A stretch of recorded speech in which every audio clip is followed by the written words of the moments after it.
আসসালামু আলাইকুম। ষষ্ঠ শ্রেণীর শিক্ষার্থীবৃন্দ, তোমরা সবাই কেমন আছো?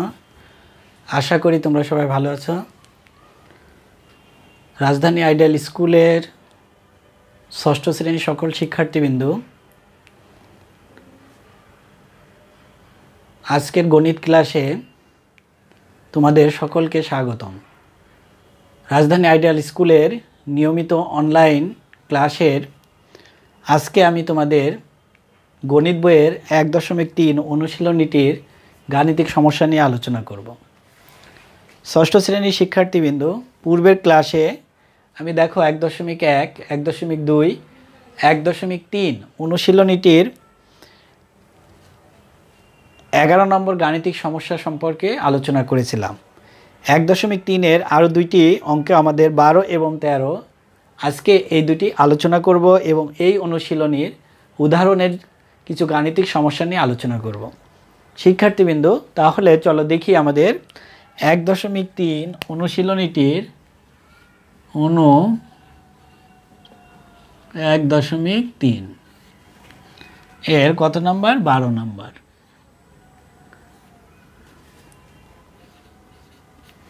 লক্ষ্য করো 12 নম্বর প্রশ্নটি কী ছিল। কোনো বাস স্ট্যান্ড থেকে 4টি বাস, যে কোনো একটা বাস স্ট্যান্ড থেকে 4টা বাস একটি নির্দিষ্ট সময় পরপর, একটা নির্দিষ্ট সেই সময় পরপর কী করলো? 10 কিলোমিটার, 20 কিলোমিটার, 24 কিলোমিটার, 32 কিলোমিটার পথ অতিক্রমণ করে। প্রশ্ন করেছে কমপক্ষে কত দূর পর অতিক্রমণ করার পর, অর্থাৎ কত দূর যাওয়ার পরে বাস সাইডটি একত্রে মিলিত হবে। তাহলে কমপক্ষে কথাটা থাকলে আমি তোমাদেরকে পূর্বে বলেছি, তাহলে আমরা কি করব? সংখ্যাগুলো লসাগু করব। অর্থাৎ সংখ্যাগুলো লসাগুই হবে কি হবে? বাসগুলো একত্রে মিলিত হওয়ার দূরত্ব। তাহলে লিখতে পারি সংখ্যাগুলো কত? 10, 20, 24 ও 32 এর লসাগু হবে বাস 4টি একত্রে মিলিত হবার দূরত্ব। তাহলে এখন আমরা কি করব? এই 4টি সংখ্যার লসাগু নির্ণয় করব। তাহলে এখন 10, 20, 24, 32 2 দিয়ে ভাগ করো। 5, 10, 12, 16 আবার 2 দিয়ে ভাগ করো।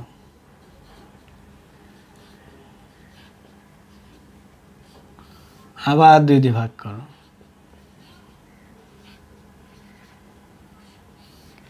আবার 5 দিয়ে ভাগ করো।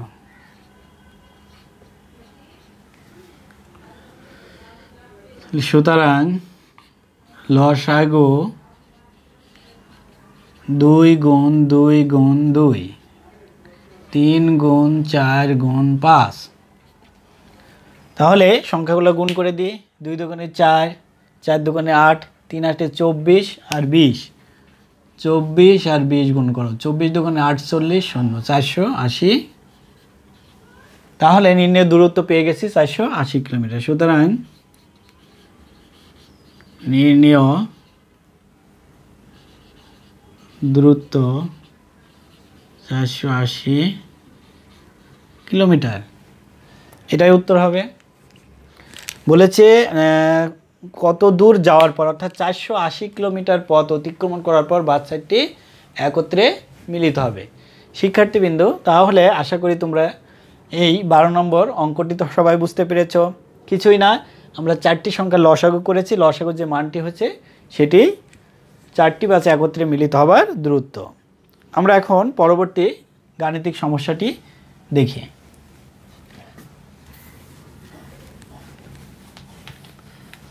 13 নম্বর গাণিতিক সমস্যাটি কি বলেছে? দুইটি সংখ্যার গুণফল, অর্থাৎ দুইটি সংখ্যা গুণ করে হয়েছে 3380, এর মধ্যে একটি গসাগু আছে 13, সংখ্যা দুটি লস। মনে রাখবে দুইটি সংখ্যার গুণফলের সূত্র হচ্ছে লসাগু ইন্টু গসাগুর গুণফলই হবে দুইটি সংখ্যার গুণফল। তাহলে কি কি মান দেওয়া আছে? দেওয়া আছে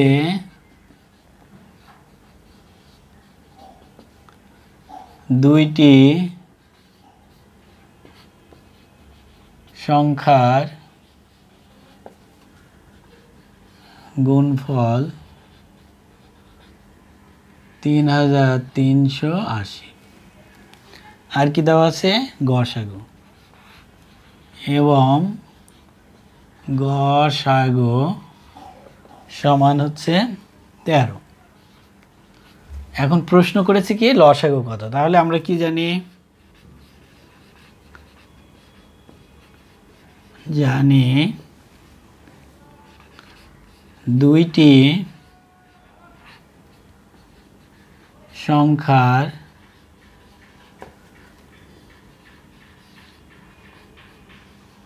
গুণফল লসাগু গুণ গসাগু। তাহলে আমরা এখন মানটি বসিয়ে দিই। 3380। দেখো লসাগুর মান দেওয়া নাই, কত? 13। বা এটা সম্পূর্ণটা যদি ঘুরিয়ে লিখি তাহলে কি হয়? লসাগু গুণ 13, 3380। লসাগু সমান 3380 ভাগ 13। তাহলে এটা দিয়ে এটাকে ভাগ করো, 13 দুগুণে 26, 7 78। তাহলে 78 হচ্ছে, তাহলে 5 তেরং 65, 3 6 18, 6 0। সুতরাং লসাগু সমান 260। তাহলে এই দুটি সংখ্যা গুণ করলে তুমি দেখবে যে উত্তর হবে 3380। শিক্ষার্থীবৃন্দ, আশা করি তোমরা বুঝতে পেরেছ 1.3 এর 12 এবং 13 নং। আমরা দেখি উদাহরণে কিছু অঙ্ক আছে ইম্পর্টেন্ট, এগুলো নিয়ে একটু আলোচনা করি। তাহলে আমরা এখন দেখব তোমাদের বইয়ের হচ্ছে, যদি দেখো অঙ্কগুলো ইম্পর্টেন্ট অঙ্কের দিকে লক্ষ্য করি। নাম্বার 7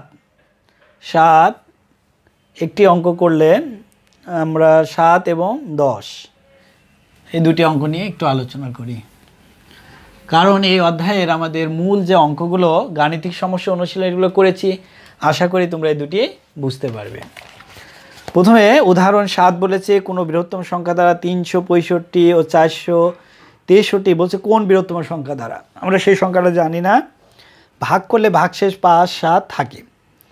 তাহলে দেখো যেহেতু ভাগশেষ থাকে 5 7, প্রথম সংখ্যাটি থেকে 5 বিয়োগ করব, দ্বিতীয় 7 বিয়োগ করব। যে দুটি সংখ্যা পাবো এই দুটি সংখ্যার কি হবে? গসাগুই হবে সেই বৃহত্তম সংখ্যাটি।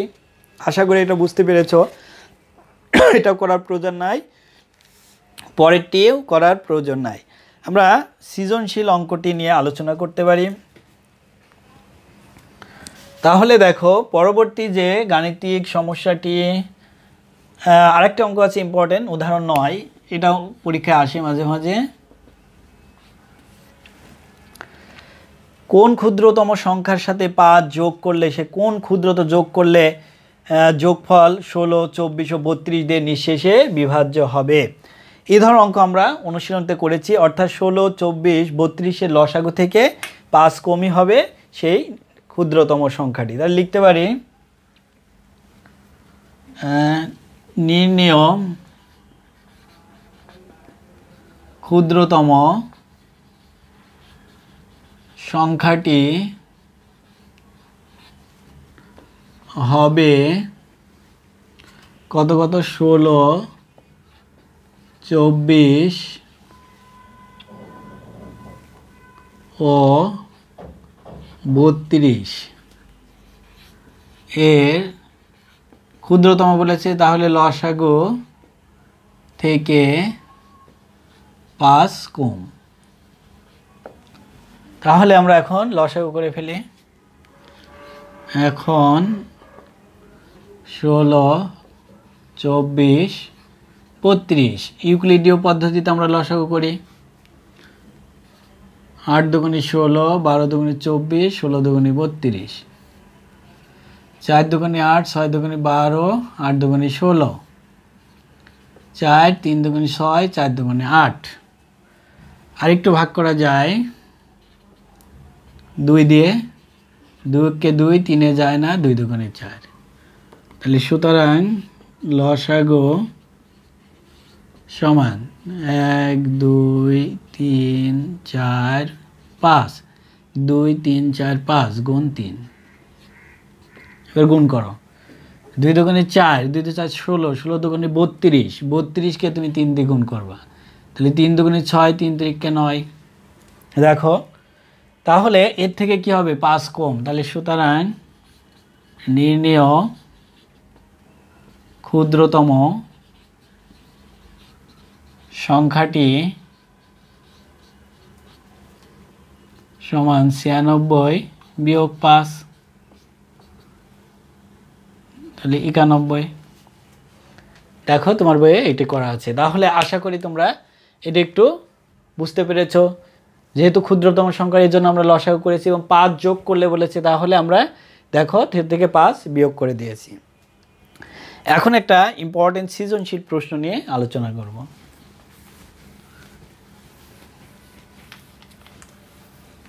সৃজনশীল প্রশ্ন নাম্বার হচ্ছে, অর্থাৎ উদাহরণ নং হচ্ছে 10।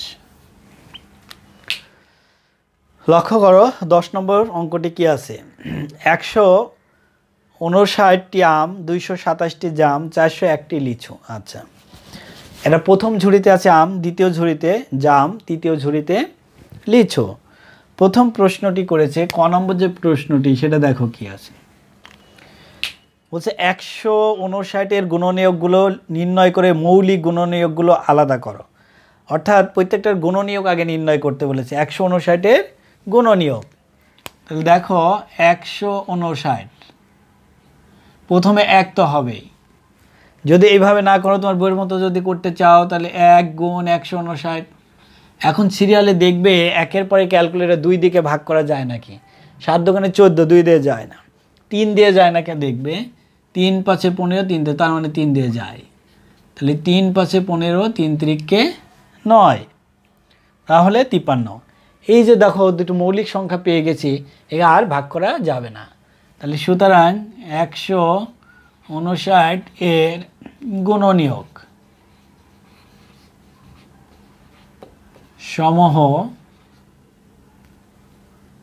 সমূহ কত কত,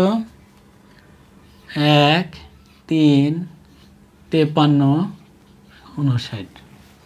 এই যে তিনটি সংখ্যা পেলাম, 4টি, 1, 2, 3, 4টি। প্রশ্ন করেছে নির্ণয় করে মৌলিক সংখ্যাগুলো আলাদা করতে বলেছে।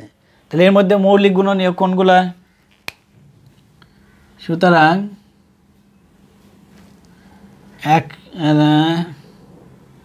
159-এর মৌলিক গুণনীয়ক সমান, তাহলে দেখো এক মৌলিক সংখ্যা না, তাহলে 3, 53, 3 আর 53। এটাকে কি বলেছিল, মৌলিক গুণ আলাদা করো, আলাদা করা হয়ে গেছে, এটাই উত্তর। তাহলে উত্তর হচ্ছে ক নম্বরে আমরা পেয়েছি 3, 53। এখন দেখব খ নম্বর প্রশ্নটি কি করেছিল। যদি 9টি আম, 7টি জাম, 1টি লিচু পচে যায়, তবে অবশিষ্ট ফলের সংখ্যা লসাগু ইউক্লিডীয় পদ্ধতিতে নির্ণয় কর। অর্থাৎ দেখো 9টি আম, তাহলে প্রথম ঝুড়িতে আম ছিল 159টি, তাহলে 9টি পচে গেছে, তাহলে 9 বাদ দিয়ে দেবো 9টা, তাহলে যে কটা থাকে। একইভাবে 7টি জাম, তাহলে ঝুড়ি থেকে 227 থেকে 7 বাদ দিয়ে দাও। তারপরে কি আছে, 1টি লিচু, তৃতীয় ঝুড়িতে 401টি লিচু ছিল, তো 1 বাদ দিয়ে দাও। এই জন্য লিখছে যে প্রথম ঝুড়িতে ভালো আমের সংখ্যা, মানে পচে গেছে, বলছে যে পচে যাওয়ার পর অবশিষ্ট যে ফলগুলো আছে, তাহলে আমরা খ নম্বরটা করতে পারি কি, প্রথম ঝুড়িতে, এই জন্য বলছে ভালো আম, পচে যাওয়াটা বাদ দিলে ভালো আমের সংখ্যা। তাহলে প্রথম ঝুড়িতে আম ছিল কতটি? দেখো বইতে দেওয়া আছে 159, পচে গেছে কয়টি? 9টি। তাহলে এটা বিয়োগ করে সেটা থাকবে 100 এতটি। দ্বিতীয় ঝুড়িতে ভালো আমের সংখ্যা, দ্বিতীয় ঝুড়িতে আম ছিল 227, পচে গেছে 7টি, জাম, আমের জায়গায় হচ্ছে জামের এতটি, তাহলে 220টি। তৃতীয় ঝুড়িতে ভালো লিচুর সংখ্যা, 401 থেকে পচে গেছে 1টি, সমান 400টি। এখন প্রশ্ন করলো কি অবশিষ্ট সেগুলোর লসাগু, অর্থাৎ 150, 220, 400 এর লসাগু ইউক্লিডীয় পদ্ধতিতে নির্ণয়। আমরা ক নম্বরটা মুছে দিই, ইউক্লিডীয় পদ্ধতিতে নির্ণয় করতে হবে। তার মানে লিখতে পারি 150, 220 ও 400 এর লসাগু নির্ণয় করি। লসাগু নির্ণয় করে ইউক্লিডীয় পদ্ধতির সবকটা সংখ্যাকে কমা দিয়ে দিয়ে ব্যবহার করে লিখতে হবে। 400। প্রথমে দেখো 0 আছে, তাহলে নিশ্চয় 2 দিয়ে ভাগ করা যাবে। 7 দুগুণে 14, 1, 5 দুগুণে 10, 11 দুগুণে 22, 0, 20 দুগুণে 40, 0। আবার এই দুটি সংখ্যাকে অন্তত 2 দিয়ে যাচ্ছে, 3 দুগুণে 6 যায় না, এটা 75, 5 দুগুণে 10, 5 দুগুণে 10, 2 অক্ষে 2 মানে 100। এখন দেখো 2 দিয়ে যায় না, 3 দিয়েও যায় না, 5 দিয়ে, 5 অক্ষে 5, 5 5 25, 5 11 55, 5 20 100। তাহলে তার মানে আবার যেত আরেকটা সংখ্যা দিয়ে, আবার 5 দিয়ে যায়, 3 5 15, 11 যায় না, 4 5 20। এখন তাহলে আমরা লসাগু পেয়ে গেছি। সুতরাং লসাগু সমান কি হবে? 2 2টি, 3 1টি, 4 1টি, 5 2টি, তারপরে কত আছে? 11 একটি। এগুলো সব গুণ করো, ক্যালকুলেটরের সাহায্য নেবে। বড় গুণ হলে 2 দুগুণে 4, 3 4 12, 4 12 48, 5 5 25, 48 গুণ 25 গুণ 11, 48 গুণ 25 গুণ 11। তাহলে দেখো লসাগুটির মান তোমরা ক্যালকুলেটারে হিসাব করবে, হইতে 1320, অর্থাৎ 13,200। 13,000 কত পেয়েছি? 200। এগুলো গুণ করে দেখবে 13,200। তাহলে খ নম্বর প্রশ্নটির সমাধান হলো, অর্থাৎ কিছুই না, ভালো যে আমের সংখ্যা পচে যাওয়ার পর যে অবশিষ্ট কথা, এই ভালো কথা লিখেছি মানে পচে যাওয়াটা বাদ দিলে যে আমগুলো থাকে নিশ্চয়ই সেটা ভালো। এই জন্য এই সংখ্যাগুলো বের করে সরাসরি ইউক্লিডীয় পদ্ধতিতে প্রশ্নেই বলা আছে লসাগু নির্ণয় করো, এই জন্য আমরা করেছি। এখন দেখব গ নম্বর প্রশ্নটি কী ছিল। 10-এর গ নম্বর প্রশ্নটি ছিল, সর্বাধিক কতজন বালকের মধ্যে ফলগুলো সমানভাবে ভাগ করে দিলে 3টি আম, 6টি জাম ও 11টি লিচু অবশিষ্ট থাকবে। অর্থাৎ তুমি জানো যে ভাগ শেষ থাকবে, তার মানে যেগুলো অবশিষ্ট ছিল ওইগুলোকে বাদ দিয়ে দিই, তারপরে যেটা পাবো ওটা লসাগুই হবে সে বালকের সর্বাধিক বলেছে, গসাগুই হবে বালকের সংখ্যা। এই জন্য লিখেছে এখানে ছিল হচ্ছে 159, ফলগুলো ছিল 159টি, আম ছিল 3টি, 6টি এবং 11টি। তার মানে 159টি থেকে 3 বাদ যাবে, একটা মান পাবো। দ্বিতীয় ঝুড়িতে ছিল 227, অবশিষ্ট ছিল কয়টি? 6টি। তৃতীয় ঝুড়িতে ছিল 401, অবশিষ্ট ছিল কত? 11। এর বিয়োগ করো। 1 5 6 2 2 1 0 9 10 হতে পারে 1 390। এই যে দেখো, এইগুলার গসাগু হবে সেই বালকের সংখ্যা। তো লিখতে পারি সুতরাং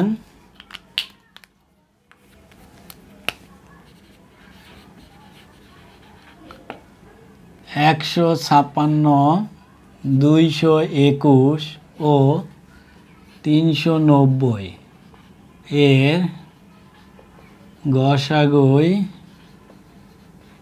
হবে নির্ণেয় বালকের সংখ্যা। তাহলে বলেছি আমি বড় বড় সংখ্যা হলে আমরা কি করব? ভাগের সাহায্যে গসাগু নির্ণয় করব। তাহলে এখন গসাগু নির্ণয় করে ফেলি। 156 ভাগ 221, তাহলে নিশ্চয় একবার যাই। প্রথমে 5 11, হাতে পরে 1, 6 6 12, হাতে পরে 1 মিলে গেল। 65 দিয়ে আবার ভাগ করো। 318 বেশি হয়, তাহলে 2 দাও। 5 10 0, 6 3 12, 1 13, 6 2, তাহলে 26 দিয়ে আবার ভাগ করো। 26 দুগুণে 52, তাহলে 3 4 12, 3 দুগুণে 6, 7 বেশি হয়েছে, তাহলে 26 দুগুণে 52, 3 1, এই হচ্ছে 26, 13 দুগুণে 26। তাহলে এটাকে করে পেলাম 13। আরেকটি সংখ্যা আছে 3 33 90, তাহলে লিখবো আবার 13 ভাগ 390, 3 13 39, 0